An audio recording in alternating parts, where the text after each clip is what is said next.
Hello, everyone. Thank you for joining us. My name is Jenny Koch, and I'm a Senior Associate and Planner with Roadside in Harwell. But today I'm representing the Sustainable Communities Division, the host for today's webinar. And we support planners who are committed to planning for sustainable communities by integrating all aspects of sustainability into our work through the combined economic, social, and ecological factors that shape our communities.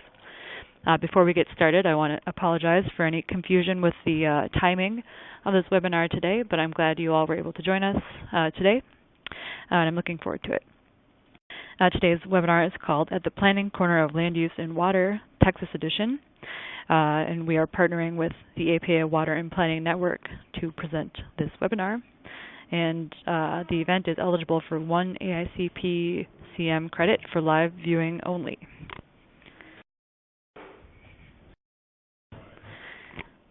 Before we roll into the webinar here, I need to acknowledge our great sponsors who help us put on events such as this webinar. Our sponsors this year include Clarion, Dewberry, MC, Farr Associates, HAP, Montgomery Associates, Niche Engineering, Planning Communities, Robinson & Cole, Smith Group, Tesca, Transformative Tools, Criterion Planners, the Urban Collective, the University of Florida Online Masters of Urban and Regional Planning, and Urban Works. So thanks again to our sponsors and also to our division members whose contributions also support our work. If you're interested in volunteering with the division or want to share ideas for other webinars or activities, you can contact us via email or through our website or social media or any of the ways you see here. And I will note one thing to keep an eye out for is that we will be announcing the call for nominations for our 2019 Awards for Excellence in Sustainability in early November. So it's coming up in a couple of weeks, and you can find out more by either keeping an eye on our website and blog or signing up for our biweekly e-newsletter, which you can sign up for on our blog site, which is sustainableplanning.net. So today's event, again, is focused on the intersection of planning and water, and it was organized with some members of APA's Water and Planning Network. And the hope is that this might be sort of a partnership on a series of webinars looking at water issues in different areas of the country and how they relate to planning. So before I get started and introduce our speakers, I'd like to invite Kevin Kluge, Director of Conservation and Innovative Water Technologies at the Texas Water Development Board, to say a few words about the webinar. Thanks, Jennifer. Hello, everyone.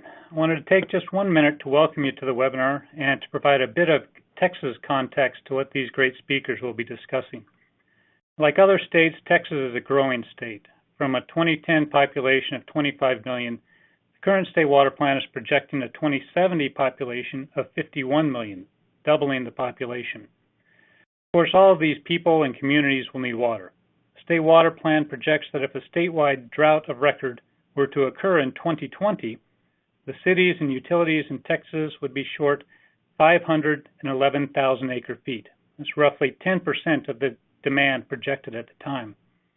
If that same drought of record occurred in 2070, the shortage would be 3.4 million acre-feet, almost a 7-fold increase in the shortage amount. The vast majority of this increase in potential water shortage is due to growth rather than decline in supply. So in a very real sense, we are in the driver's seat. There's a wide range of strategies to meet these needs, but how we build today and in the future will determine our potential water shortage in 50 years. So I am very excited that Jennifer, James, and Theresa can speak today about how we might begin to build with water in mind. Thank you for being part of this webinar. Jennifer? Great, thank you, Kevin. So to introduce our 3 speakers, our first speaker today will be Jennifer Walker. Jennifer is the Senior Program Manager for Water Programs at the National Wildlife Foundation in Austin, Texas, and has over 15 years of experience focusing on water policy issues with an emphasis on planning, conservation, and bay and estuary protection. She strives to work collaboratively and approach resource management and environmental protection challenges with a solution-oriented perspective. Jennifer was appointed to Austin's Water Forward Task Force by Mayor Pro Tem Kathy Tovo in 2015 and serves as the group's vice chair. Jennifer also serves as the Board of Directors of the Alliance for Water Efficiency and the Colorado River Alliance, and has a BS in Ecology, Evolution, and Conservation Biology from UT Austin. James Fouts is the Marketing and Conservation Manager for Georgetown Utility Systems, a municipally owned water and electric utility in Georgetown, Texas. James started at the utility nearly 4 years ago as a business analyst, and after working on several projects related to water resource management, decided to make the jump into the conservation department. He has spent 15 years as a weather forecaster in the U.S. Air Force and Texas Air National Guard, and also holds a bachelor's degree in Management Information Systems from Lamar University.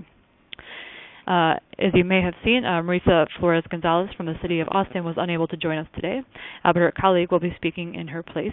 And Theresa Lutz is an engineer who manages Austin Water's System Planning Division, a division of engineers and planning staff responsible for a wide range of water and wastewater system planning functions, including infrastructure planning and analysis, demand forecasting and hydraulic modeling, integrated water resource planning, and capital improvement program system project planning, support, and prioritization. Ms. Lutz has been with Austin Water for more than 33 years and has managed the Systems Planning Division since 2004.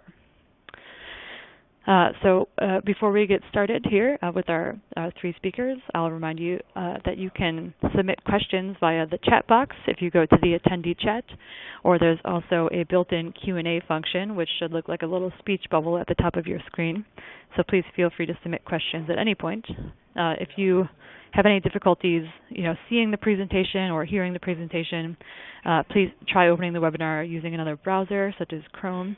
And if you continue to encounter issues, just submit a note to me via the chat box, and I'll work with you to troubleshoot until we get you connected.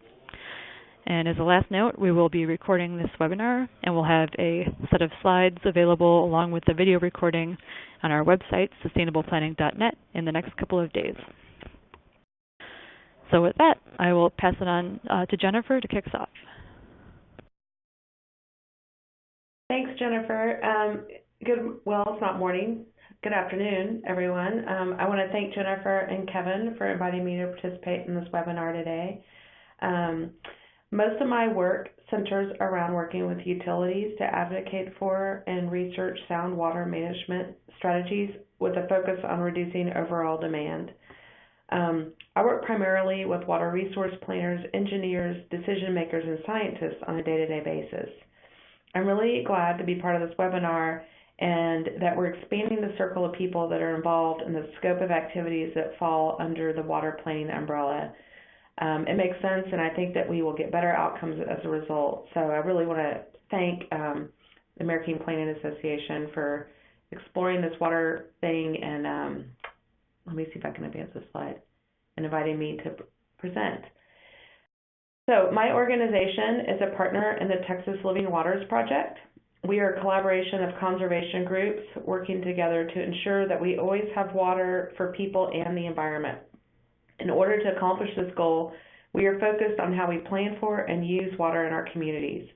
We have long been strong advocates for water conservation as a necessary component of meeting Texas's water needs. And one of the reasons that we are so encouraged by the One Water framework is that efficiency and environmental benefits are embedded elements of a One Water-focused water supply portfolio. There has been a lot of discussion in the water world about One Water. This integrated water management approach asks us to think expansively about how water is used in our communities and to acknowledge the co-benefits of different approaches by collectively examining costs, water supply benefit, environmental impact, equity, and other factors. We think this approach has merit, and we look forward to exploring it with you all a bit today. So why One Water? We have a Texas-sized water challenge in our state, but we're working to meet it head on. This is a context that makes One Water such a great strategy for our communities. As Kevin mentioned earlier, Texas is growing. Texas's population is the second largest in the U.S. and has increased more than any other state since 2000. Our population will be 51 million in 2070. Our cities are growing and our population is shifting from rural to urban. Total water demand is increasing. We're doing a good job in Texas on water conservation in many of our cities. On average, per capita water demand is dropping. In fact, it has dropped 20% since 2000. This is a great start, but it's not enough. We are going to need more water supplies to meet our needs. We cannot continue to use and produce water in the same way that we have in the past and continue to take care of all of Texas at the same time. Third, our climate is changing and unpredictable. In water planning, we have generally used the past as a corollary to predict the future. While that approach has merit, it does not take into account the extreme variability that we have been experiencing. We have been going back and forth from flood to extreme droughts to intense floods on a regular basis. While we cannot change that paradigm, we can plan communities that have diverse, flexible, and adaptable water supplies. Relying on the old way of doing things may not yield the best or most resilient results. And fourth, due to a variety of factors, investments in our public water systems have fallen behind and are not what they need to be. We need to repair older leaky pipes and invest in new infrastructure so we can meet water needs in new and innovative ways. We also need to plan wisely so that we get the most for our public dollars. So, what is One Water? My job today is to lay out what One Water is. One Water is a water management paradigm that promotes the management of all water, that's drinking water, wastewater, stormwater, gray water, as a single resource. It acknowledges that all water within a watershed is interconnected and most sustainably and efficiently managed using an integrated approach. Under this structure, water is a resource that must be managed holistically, viably, and sustainably. And I should also mention that integrated water resource management is synonymous with One Water. They're kind of interchangeable. One Water is the term that a lot of folks are using now. One Water looks different in different communities. Water supply pressures, community investments, and leadership all play a role in how One Water is deployed. There's no right way to do One Water, but collaboration is key. So how do things shift under a One Water paradigm? Under the traditional approach, the different streams of water and the responsibility for their management are siloed between different departments that don't necessarily collaborate, even though all water sources are part of the same water cycle. Other municipal departments that have an impact on how water moves through a community, including parks management and city planners, are not typically brought in as collaborators. Integration is by accident or on a case-by-case basis when problems arise or when you have strong leaders. In an integrated or One Water approach, integration is by design. Linkages are made between water supply, wastewater, and stormwater, as well as other areas of urban development. The management of these various water streams is coordinated and intentional. Benefits are clear, costs are shared, and collaboration between city departments goes beyond the usual rules of the day. The public is engaged. There's a strong effort to engage the public in collaborative decision-making rather than informing them of a plan once it's completed. Infrastructure choices change. Green infrastructure is included in the mix instead of just relying on more traditional techniques such as dams, water importation, or groundwater wells. Our built community shifts and we build differently to capture and use water generated on site. We work to reduce the use of potable water to meet non-potable demands. For example, we do not water landscapes with drinking water from a centralized water system. The management of stormwater changes. Stormwater is seen as a resource that can be harvested and used as a source of water supply. This can help reduce the intensity and severity of flooding, and this water can be used to meet non-potable demand and or retained and released to support aquifers, healthy waterways, and biodiversity. Water demand. Water demand reduction is a priority over deploying traditional water supply strategies. This is a common sense approach and the only way to meet the needs of both people and the environment. We simply cannot move forward without dedication to this tactic. We need to get creative about solutions and keep breaking barriers. And technology. Procuring, treating, and distribution of water to customers is a complex endeavor that traditional water supply management has mastered. One Water asks us to employ diverse solutions both technological and ecological, to meet water needs within a community with the resilient and locally sourced supplies. This necessitates being innovative and trying new things. With drinking water, failure is not an option, so technology and innovative methods should be employed with the utmost care, but should not be avoided. Coordination between urban designers, water management, landscape architects, the community, and others will bring about innovative and creative solutions. So what does One Water look like in practice? Some increasing urban green space to help reduce stormwater runoff, mitigate flooding, and slow water flow to recharge aquifers. It means incentivizing various forms of green infrastructure, such as permeable pavement, rooftop gardens, and connected wildlife habitat. It means collecting and using water, such as AC condensate and rainwater, for landscape irrigation and to flush toilets. It means protecting wildlife, rivers, and bays by using water efficiently and intentionally setting aside enough water to replenish watersheds and take care of fish and wildlife. It means creating flexible spaces that can serve a dual purpose and be periodically inundated with water when necessary, and during drier times allow people to be connected to the resource. I want to share an example with you all of innovation and collaboration and action to illustrate how this can look. This is Austin's new Central Library. It is a really great place on many levels, and I encourage you all to visit it. I love it there. However, what you cannot see is one of the most interesting things about it. This building captures AC condensate and rainwater, and it is stored in a 350,000-gallon cistern that was repurposed from the old water treatment plant that used to be on site. The water is then used to meet non-potable needs for the building. The landscape is irrigated, and the building has been dual plumbed to allow for toilet flushing with this water. If condensate and rainwater are not sufficient to meet the building's needs, there is a backup water supply from the purple pipe reuse line that runs nearby. There is a garden on the roof with pervious walkways that capture rainwater. 95% of the library's total water needs are met with this system. 95% of the water needed to operate this building is generated on site. This is significant. That is water that we do not have to rely on the centralized potable water system to supply. This is water that can be used to meet other potable needs in our community because we're not having to send it to the library. Now imagine this at scale and what an impact this could have in our urban areas.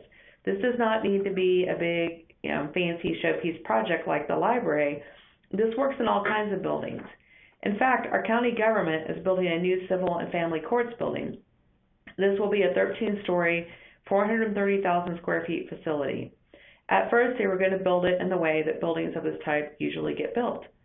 They would hook it up to the centralized potable water system, and that's that. However, with input from the community and planners and support from county leadership and the design team, they have altered the design plans and will incorporate the use of alternative water into the design of this facility. It'll cost a little more on the front end, but the return on investment is fairly quick, and we feel that the county is making a really smart investment for the future.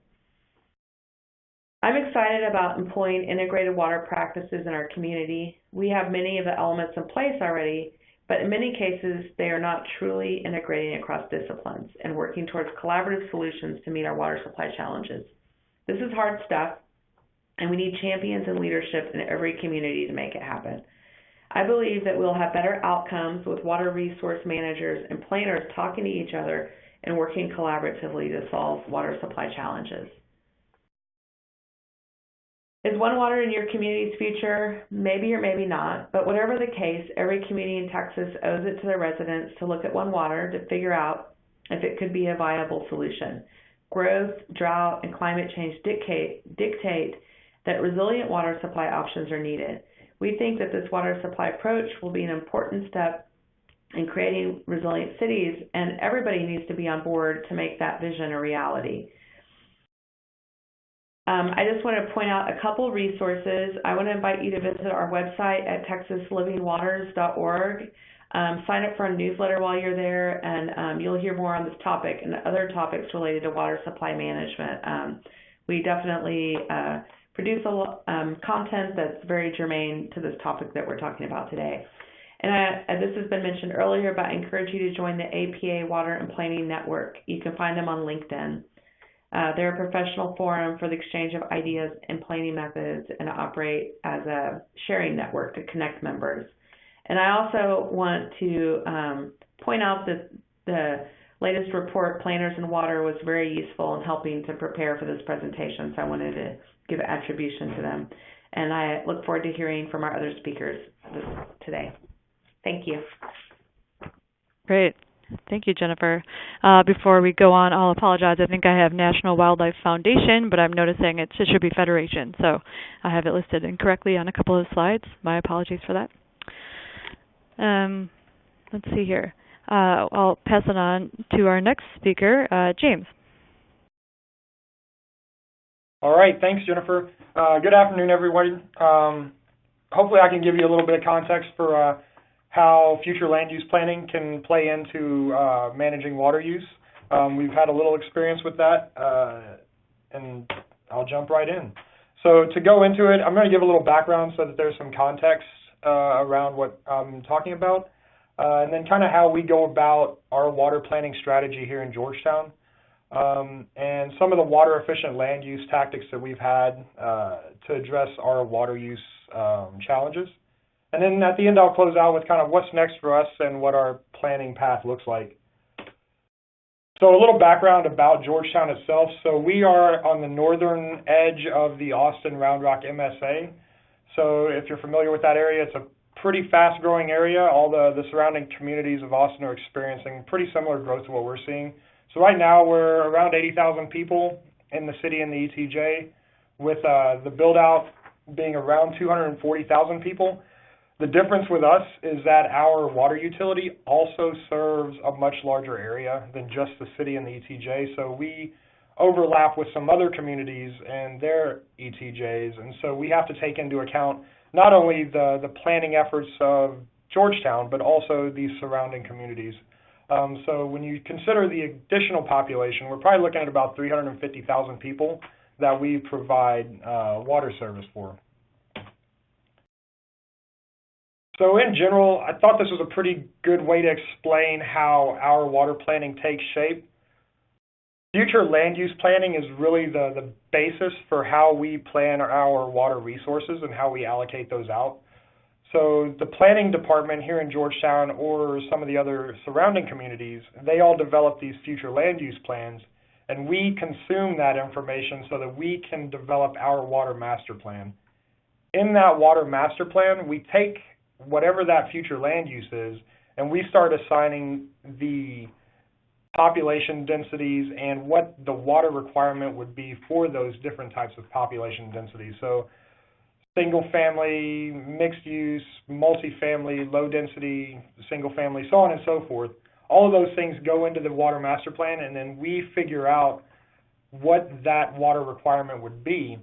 And from there, we say, all right, we have to go ahead and either build out additional capacity, or we have to put into place strategies to address the demand that development would need. So at the top of the pyramid, that's where water conservation kind of fits in, and that's where my area of responsibility falls, is once that water master plan is developed, I, as the manager of the water conservation plan, have to then develop tactics to address those water requirements. So if we have to address demand issues, that's where we do it, is through the water conservation plan. So to jump into kind of why we had to look at different types of ways to conserve water, we went into a water master plan cycle in 2013 rather, with it being delivered in 2014. But in 2013, we were still experiencing the drought conditions that pretty much all of Texas was feeling. So you can see there in the map on the right-hand side, Williamson County is where Georgetown is, and we are in the center of that. So we were still experiencing these drought conditions that had started in 2011. So at the forefront of everybody's mind was, is there enough water for all the growth that we're experiencing? So when we were going through our 2014 water master plan, we saw a couple of things. So we had plenty of water for our needs today. And actually, probably for the next 20 to 30 years, we were looking pretty good. But at the end of that, our growth was going to be constrained. At our use in 2014, we did not have enough water to sustain that kind of use and also build out to the expected population growth. So we needed to get our gallons per capita per day down to about 160 gallons. In 2014, we were using about 218. So at 218 gallons per day per person, we were capped at about 203,000 people. So that was a pretty significant drop from what our build-out was planned to be. And just for gee whiz kind of information, 160 GPCD down from 218 equated to about 1.2 billion gallons of water, and that's just for the existing residents. That didn't take into account all of the growth. So then we jump into what the options actually were for Georgetown going forward. So right off the top, you can look at supply. And so the challenge with adding supply is it's really expensive, and it's usually a pretty long-term project. We're talking about adding reservoirs, or if you're along the coast, you can look at other alternatives like desalinization or things like that. But for us in Central Texas, the big hitter is really additional reservoir capacity. So that's costly, and again, options are pretty limited. Second thing, we could have said, all right, we have to constrain what our ETJ development actually looks like. Obviously, as planners, that's not the ideal option that we could go back with to our planning department. So the third option was, and one that we as a utility can really affect the most influence on, is decreasing demand. So on the conservation front, there were two different approaches. There's the passive conservation elements, which is the traditional education and incentive programs where you're really going out with education and retrofitting type options, but a lot of the onus is on either the homeowner or the commercial business entity or the developers themselves. And then we have the active conservation elements, which are you can restrict the types of use that you can use water for. There's landscape requirements and then rate structures. Well, in 2014, we had water use restrictions and conservation rate structures in place. The thing that we had not put into place were landscape requirements on the new construction. So that was where we thought we could actually affect a pretty good amount of change because we, at that point in time, weren't even near our build-out. We were under 50%, as we still are. So that's kind of what I'm going to focus on with the next few slides, is talking about kind of the landscape requirements that we put into place and kind of the thought process to why we did that. So in reality, it came down to a math problem. So we needed to come up with a strategy to reduce our water use for the existing residents, but more importantly, we needed to make sure that new residents and the new population that was going to be coming in and all the different businesses and facilities that would be required to support that population didn't come in at a higher water use rate. So in 2014, we had 60,000 existing residents in our city and ETJ, but that left 180,000 that weren't here yet. So the kicker was, how do we affect those 180,000 people that aren't here yet? And it really came down to that second piece where ordinance requirements. So to touch on that last bullet on the top, incentives and education, and this is a key point, it requires us to save the same gallon over and over again. So in traditional conservation, I have to convince you to change your behavior and then have to keep reinforcing that. But if I do ordinance requirements around plant and turf grass limitations, soil depth requirements, irrigation space limits, I can recapture a gallon and not have to keep fighting for that over and over again. So looking at soil depth, and this is pretty common here in the Central Texas area as you start moving west. Soil depth is a giant driver to how much water your landscape needs, or how much moisture it can hold. So on the left-hand side, we have our depth to bedrock, and so we are divided by Interstate 35 going north and south. to the west of IH-35, we have practically no soil by which you can build a landscape on. And on the right-hand side, you can see west of I-35, it gets really dry. So when you're looking at soil depth, it was common to see these developments come in, and they would build the landscapes with very little topsoil. And that causes a couple of issues, not necessarily for the developer, but for the homeowner who's moving in, and also makes that homeowner have a requirement for more water in their landscape. So the soil reaches its moisture capacity really quickly, so that leads to a lot of runoff on the water.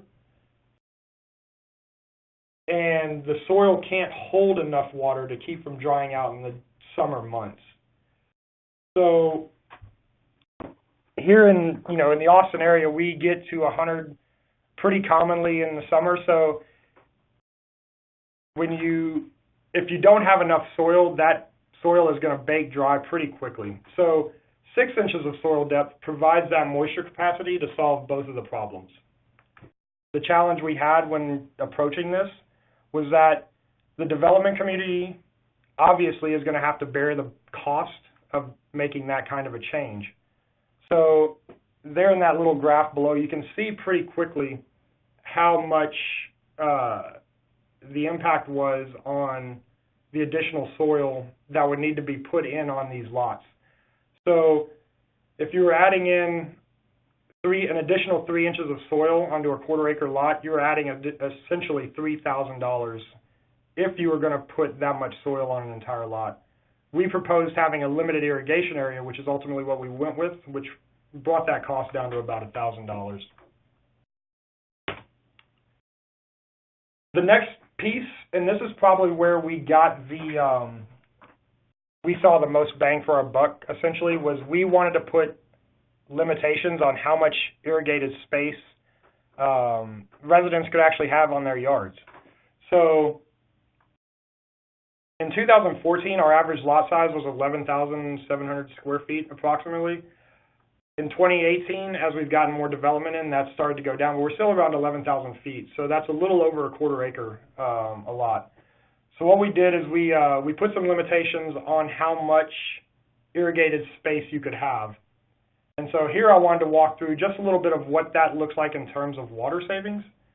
So on a quarter acre lot, looking at the average building footprint, the maximum irrigated area using that kind of a footprint back in, say, 2012 was 8,100 square feet. After our change, it was going to be 6,700 square feet. That came out to just under 900 gallons per week. So in the summer, we're probably looking at about 24 weeks of high irrigation. So you're pushing around 20,000 gallons where you're saving off of all these new development lots, which over the course of the lifetime of that structure is a lot of water. And it's water, like I said at the beginning, where you're not constantly having to fight for. You have once and for all reduced the water requirement of that landscape. And so as you can see, as you get to the larger lots, half acre, 1 acre, the difference in the water requirements change pretty drastically. So for us, with being only essentially 30% built out, it was really important for us to get these kinds of savings for all these new houses that were going to be coming in. By and large, we're residentially driven, so 85% of our water, or 85% of our customers are residential, and about 70% of our water in the summer is residential irrigation use. So this was a really big hitter for us, and one of the ones that we put a lot of focus into. So this is just a quick summary of the landscape requirements that we did. So we required a minimum of 6 inches of topsoil to landscaping. Key, though, is that if you left your lot in natural landscape, then you didn't have to abide by that. So if you kept it native landscaping, you could still keep 3 to 4 inches of topsoil and not have to worry about the additional cost of putting in the additional topsoil. Also, if you had new plant materials, they needed to be off of our preferred plant list. We actually partnered with San Antonio Water System and Texas A&M to do a study to find out what plants were most efficient on their water use here in the Georgetown, Central Texas area. And then also we had a new lawn and turf grass. It can only be 2.5 times the building footprint or 10,000 square feet, whichever is smaller. So, and that goes back to that irrigated landscape limitation. And also, we took off the table the ability to just put St. Augustine grass everywhere. As someone who grew up on the Gulf Coast, I love St. Augustine grass, but it's not really made for the Central Texas climate. So if you had 10 inches of soil depth, you could still put St. Augustine grass in, or if it didn't get a full sun for the majority of the day, it was still allowed. But by and large, St. Augustine has been taken off the table as an option for new development to come in. So what's next? And this is, I wanted to call this slide out for a couple of reasons. So at the very beginning, in 2008, that's when our future land use plan that we are currently in today was developed. So and I say that because as planners, that's a really big deal for us in the utility because it's such a long-term implementation. So we're developing our capital improvement projects, we're developing our conservation strategies all off of a plan that was developed 10 years ago. So there's a high degree of significance for that plan. So, and as you can see, in 2009, we did a water master plan and a water conservation plan. In 2014, we updated both of those again.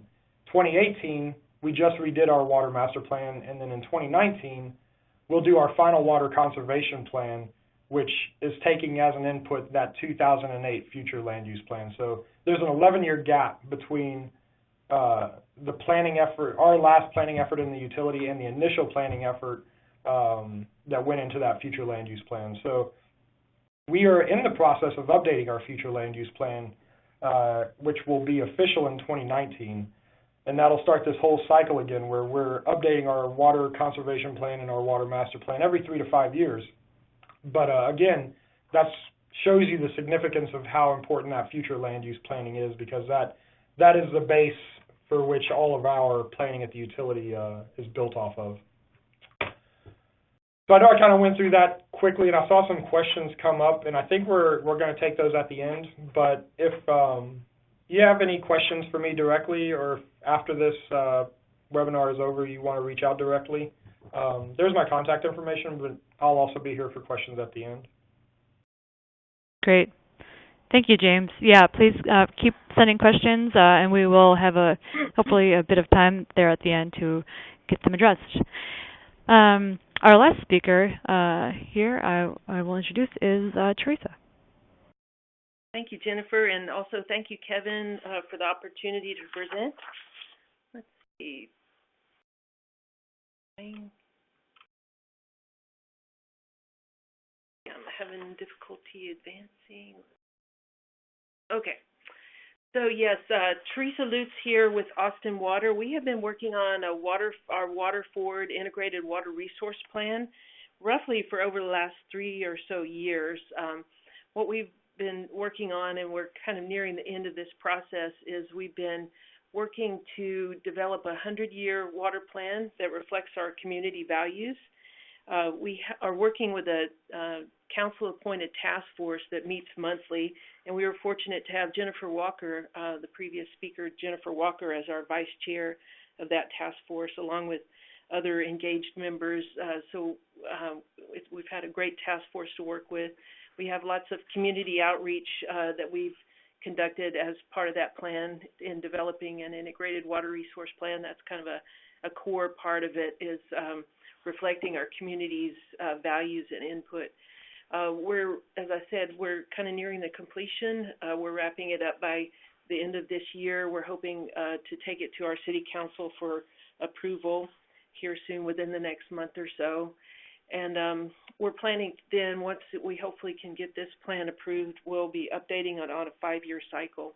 Our goal from the outset was to ensure a diversified, sustainable, and resilient water future for Austin, with a strong emphasis on water conservation.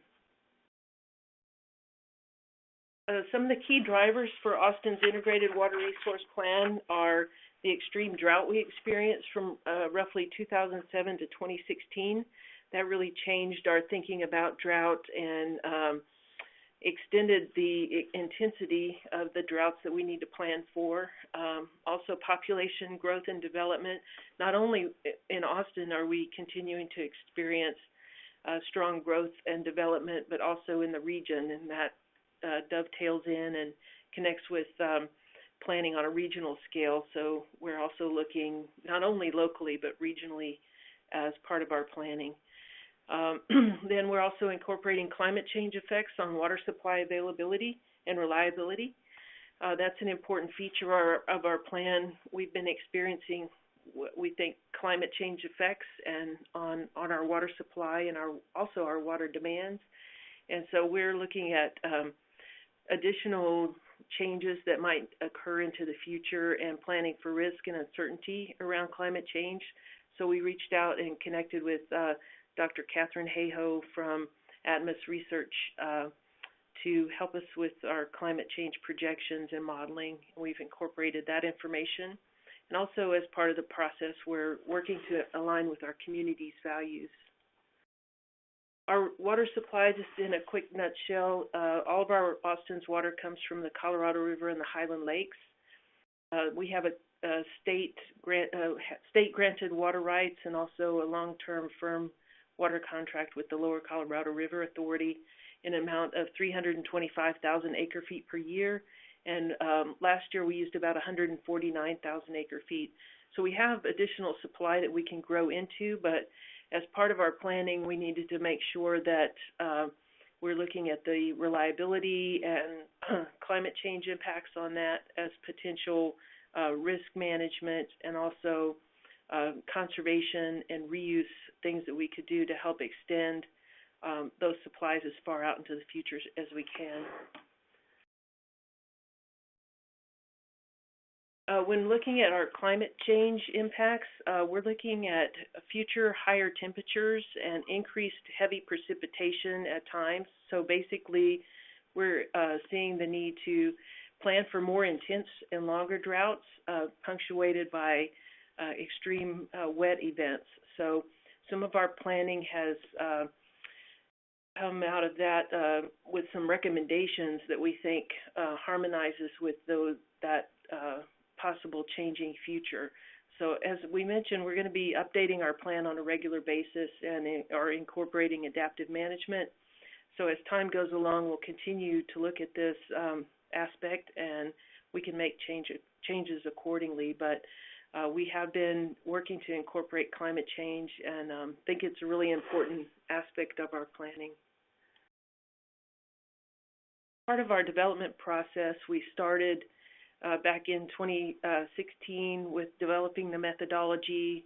Then we developed the different options that we would look at both on the supply side and the demand management side. Then we characterized those options by putting cost and yields to those, and then went through a portfolio development process for integrated water resource planning, where we put together themed portfolios that were different combinations or collections of the different options that we were looking at based on themes that reflected the community input that we received throughout the process. Then we scored the portfolios and came up with our recommendations based on that. Wanted to mention that as part of the planning process, we had a core disaggregated demand model that really helped us get our arms around our water demand on a spatial basis. You can see here in the graphic that we had our baseline water demands reflective of the year 2020, and then we projected our baseline water demands out to the year 2115. This provided the basis for the planning process. We were able to look at where our demands currently are occurring and where they may occur into the future. That helped us target end uses and our demands that we were trying to meet through various strategies through the plan process. Another spatial aspect we looked at when we're thinking about building for the future, we currently are serving about 1 million people and are projecting to be serving 4 million people by the year 2115. So we're trying to look at building with the future in mind. So if we're looking at having that much increase in additional people and development that we're serving, we're looking at identifying potential opportunities for decentralized options. We looked at that on a geographic basis. This is an example of where we identified opportunities in our centralized wastewater system for sewer mining as an option. Then we overlaid onto that an analysis of looking at our environmental constraints that we needed to think about in doing decentralized options planning. We have the Edwards Aquifer protection areas and critical water quality zone areas shown on the map, so we could overlay that information and then kind of home in on some of the decentralized options that vary geographically across our city, looking at identifying option areas where those environmental constraints were taken into account. So this process helped us kind of identify some of the strategies and the possibilities that we could have. So our plan recommendations are captured on this summary table here. I should mention that these are in addition to our core Colorado River supply. That's our core supply. We have billions and billions of dollars invested in that supply and the system that derives from that. But we're also looking at these additional strategies. These strategies are also in addition to our water conservation program, an accomplished water conservation program, and our centralized reclaimed water program. So we're looking at, on the demand management side, implementing advanced metering infrastructure, also enhancing our distribution system water loss control program, doing benchmarking for water use, and also implementing water budgets in the future. That's a core strategy. Transforming to regionally appropriate landscapes. That includes some of the aspects that some of the prior speakers were talking about, where we look at native and adaptive plants and potentially limiting the areas in which those any turf grass may be used. Also expanding irrigation efficiency incentives. On the water supply side, we're looking at adding storage that we would be able to operate, including aquifer storage and recovery, and in the long-term future, a new off-channel reservoir for Austin. Also bringing on additional supplies. We're looking at brackish groundwater desalination, expanding our reclaimed water system. We already have a system, but we're looking at future expansions to that. Also indirect potable reuse, where we would take treated effluent and get it back to our water treatment plants as a very deep drought strategy. And then capturing local inflows to Lady Bird Lake.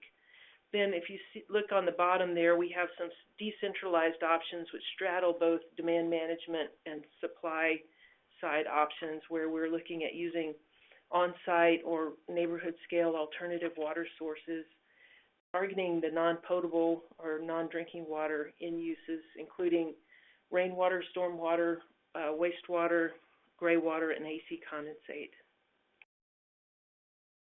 Some of the upcoming steps we have, we're going to continue our outreach. Like I mentioned, we're going to be seeking our council adoption of the plan here coming up within the next month or so. And then once our council hopefully adopts the plan, we'll begin implementing, monitoring, and looking at making adaptations to the plan as might be necessary as we learn additional information.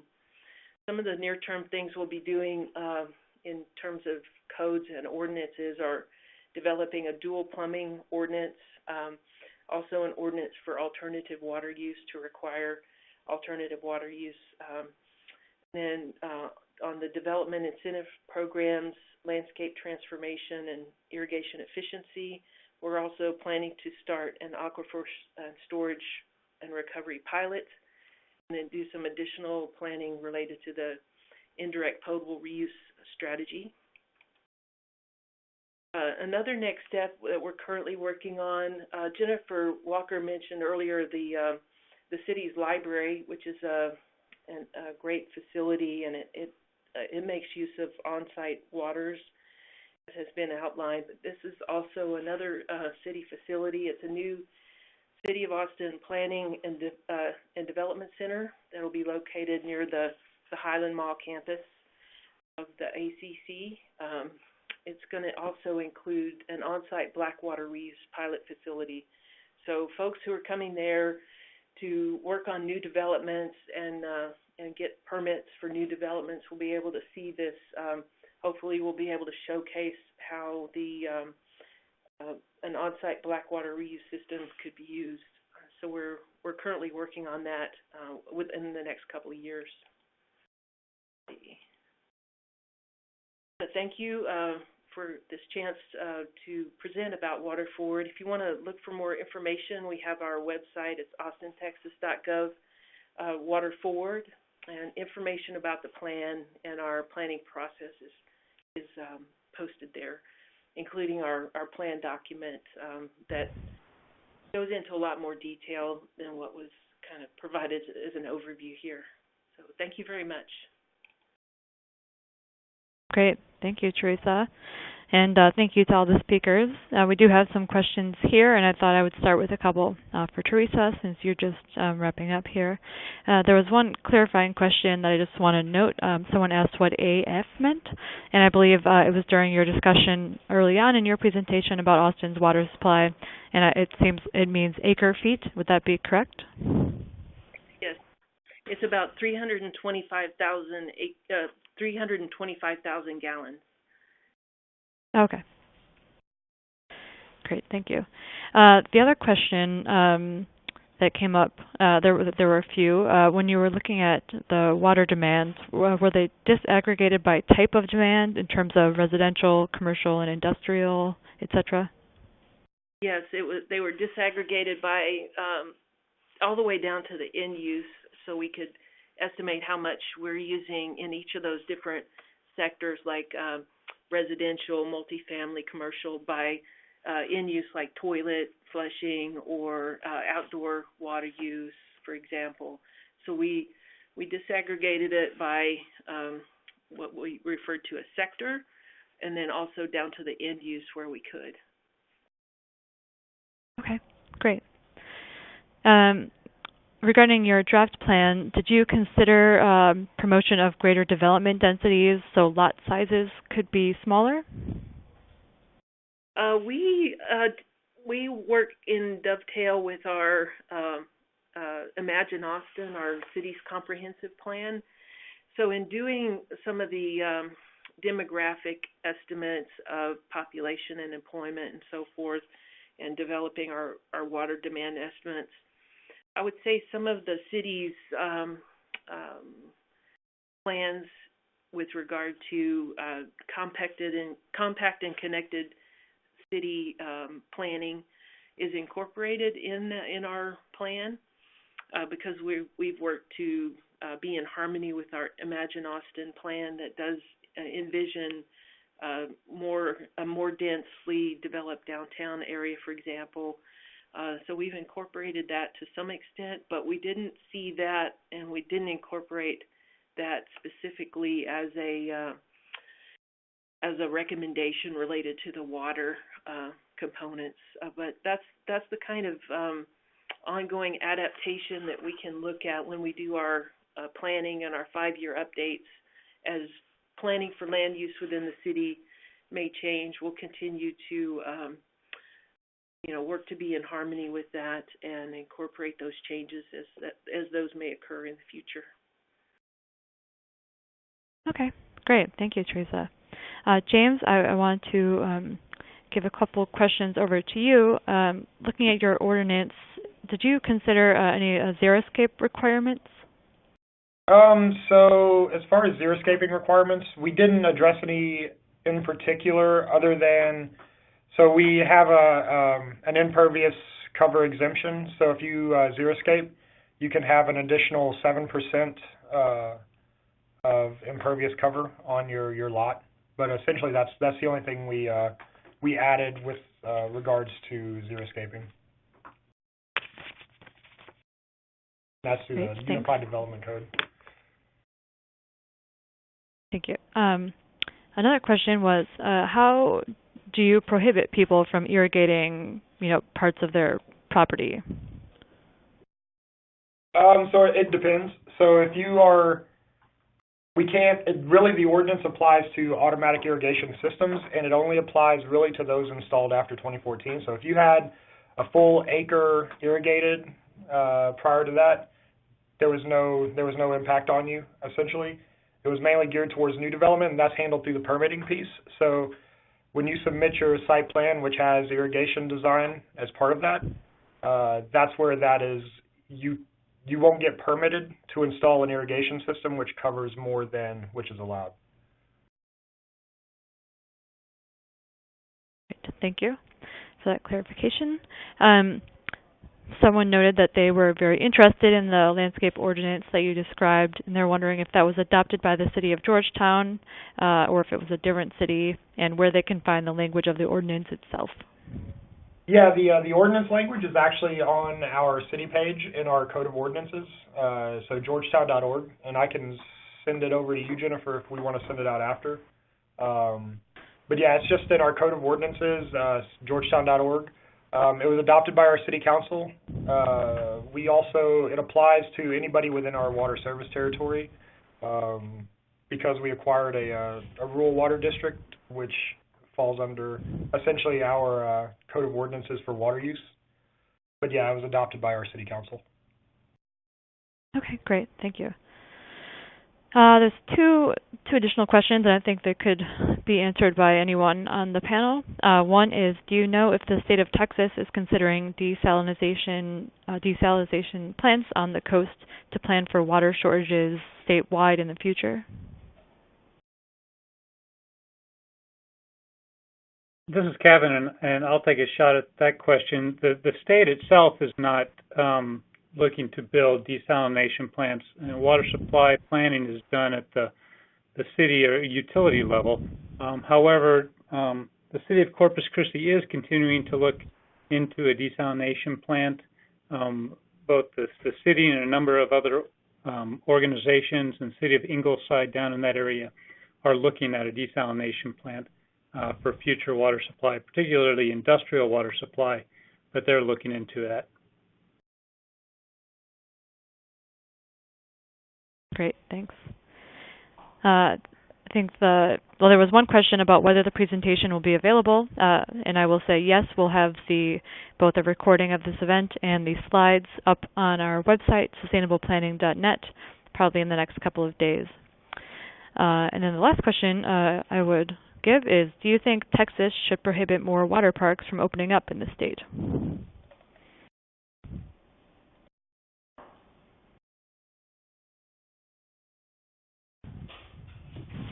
Any thoughts from our panel on that one? Everyone's jumping on that one at once. I think that water parks are very dependent on the area that they're in, and it's really hard to justify one if a community is facing water supply challenges or if there is an issue of not being able to provide water for both people and the environment. So you have to really take a really complete view about what the water supply dynamics in an area are. I'd say for the most part, probably not, although we do have plenty here that are like on natural rivers and stuff. I just think it's a case-by-case basis and really taking a real hard look at it and making sure that that the resources are in place to make it happen. Great, thanks. I think it's a very thoughtful answer. Okay, well, we're at 2 o'clock, so I will go ahead and sign us off, but thank you again for joining. You can see all the contact information here, and like I said, I'll have the entire set of slides up on sustainableplanning.net in the next couple of days. So thank you. Have a good day. Thank you.